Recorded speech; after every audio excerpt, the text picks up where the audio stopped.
¿Cuántos años tenían ustedes? 20, fácil la cuenta. Seguramente van a recordar el país que vivíamos, el país en el que vivíamos. Y van a recordar que en algunos afiches aparecía el rostro de un hombre que mayoritariamente teníamos poca idea de quién era. Claro, se hablaba mucho que había hecho una gran gestión en el sur argentino, en su provincia, en Santa Cruz. El grito de la mayoría de todos y todas era que se vayan todos.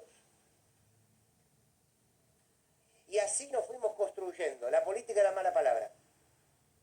La esperanza era una síntesis que no podíamos vivir.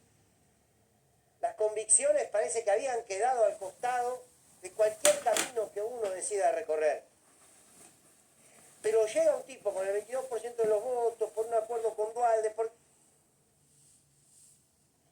que de alguna manera dijo que él iba a ser capaz de reconstruir una Argentina en términos políticos, en términos culturales y sobre todo en términos sociales y económicos. ¿Saben qué país teníamos antes de Néstor Kirchner? Ustedes me van a decir, sí, repasémoslo, porque la memoria es una militancia activa permanente. Teníamos un país impune. Impune por una Corte Suprema igual que la de hoy, impune y corrupta. Pero caminábamos en medio de los genocidas, de los torturadores, de los que robaron bebés. Todo daba igual. La teoría de los dos demonios. La falsa pacificación del pueblo argentino. Y este hombre, con poco poder político, pero una enorme convicción política, derogó las leyes de obediencia de vida, punto final, el indulto, comenzaron los juicios por la memoria, la verdad y la justicia. Hoy más de 300 juicios y decenas de condenados. ¿Saben qué país teníamos antes de Néstor Kirchner? Un país endeudado. Un país endeudado por el saqueo neoliberal, a igual que el de Mauricio Macri. Y ese hombre reorganizó la economía y con el esfuerzo de todos los argentinos y las argentinas nos desendeudó. Teníamos un país sin proyecto político. ¿Qué era esto del proyecto político? Si el grito era de que se vayan todos, si la política era mala palabra, si estabas metido en política era porque querías afanar o robar. Y de pronto este hombre dijo, ¿cómo no? Sí, hay un proyecto de país. Vamos tras ese proyecto de país. Era una Argentina sin sueños. Vengo a proponerles un sueño, dijo ese hombre. ¿Me permiten contarle una anécdota? Lo estaba viendo por televisión a mis 29 años, 20 años atrás. Y como Néstor Kirchner había llegado de la mano de Duhalde, chocó Duhalde nunca. Y lo escuché, y escuché ese discurso maravilloso. A tal punto que ese discurso me empezó a convencer. Y ese discurso me empezó a emocionar. Pero en mí se había hecho carne también ese discurso de que se vayan todos. También ese discurso de que cual político apareciese iba a terminar decepcionándonos. Entonces, cuando lo escuché por primera vez, insulté frente al televisor y lo apagué. Y dije, otra vez, no me voy a dejar engañar.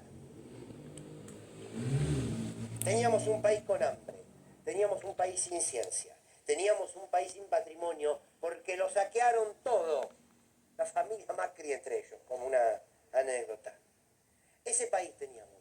Y ese hombre no evaluaba mucho el, ¿están dadas las correlaciones de fuerza? ¿Puedo, no puedo, avanzo? No. Estaba convencido que las correlaciones de fuerza se construían. Las construyó y comenzó a transformar la Argentina. Por eso mañana va a ser una plaza donde vamos a recordar la felicidad, los días felices. ¿Por qué no? Recordar a un hombre que le dio felicidad a su pueblo, tan sencillo como eso, y no hay que explicárselo a nadie, mucho menos a los que están enfrente. No hay que explicárselo a nadie. Mañana no va a hablar la compañera de Néstor Kirchner.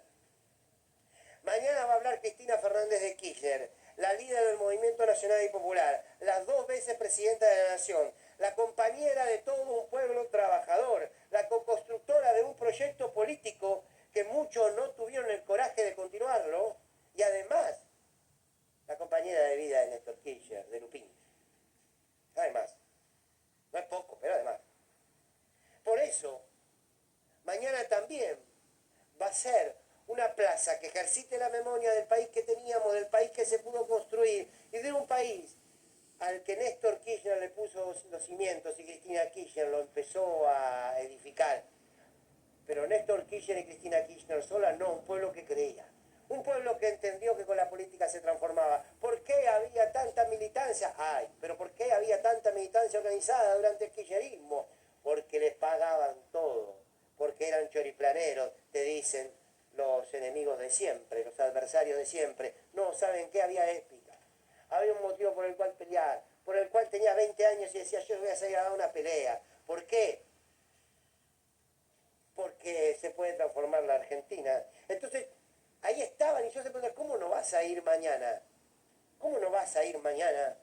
Si a partir de la llegada de Cristina Fernández de Kirchner al gobierno, ni una sola madre dejó de cobrar una asignación universal por hijo que le permitió, aunque sea, tener la mínima garantía de que ese pibe, esa piba recién nacido, no iba a pasar hambre. ¿Cómo no se va a ir mañana si a partir de la llegada de Cristina Fernández de Kirchner y de Néstor Kirchner no hubo un solo jubilado que no tenga 2 jubilaciones por año? Mira que le intentaron recortar esos derechos, ¿eh?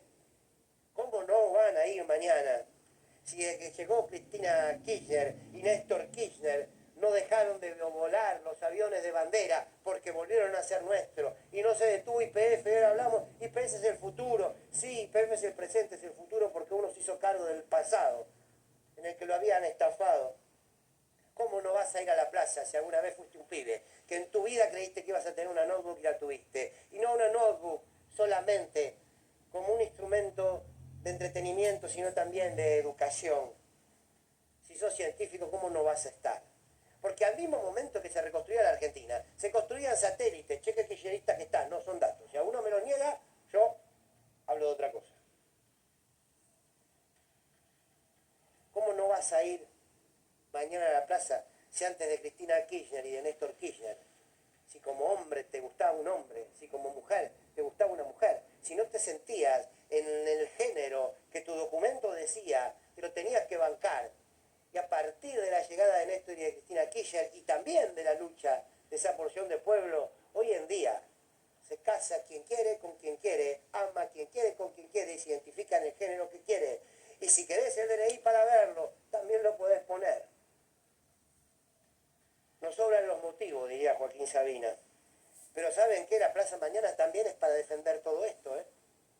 Porque por todo esto vienen. Por eso van por Cristina, por eso van por la memoria de Néstor Kirchner, por todo eso. Y por sobre todo, mañana hay que ir a defender una democracia. Y hay que gritar fuerte que se termine la proscripción de Cristina Fernández de Kirchner, claro también, pero que se termine la proscripción que significa tener hambre en la Argentina, con 40% de pobres. Porque ese pueblo sintetiza la lucha por esos procesos políticos. ¿Para qué? Para que seamos un país más justo. Mañana también hay que ir a la plaza, porque los enemigos políticos están vivos. Les dimos de comer en la mano estos 3 años, pero están vivos.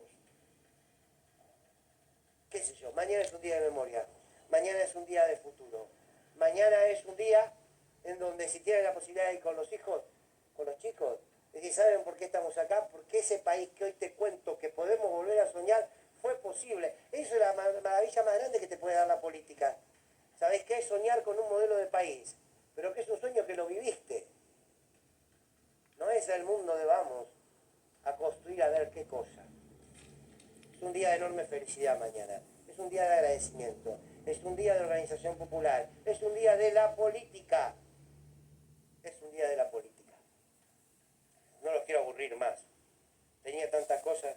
Yo aparte voy porque va a estar Eve en la plaza, me dijeron. Entre otras tantas cosas. Arrancamos.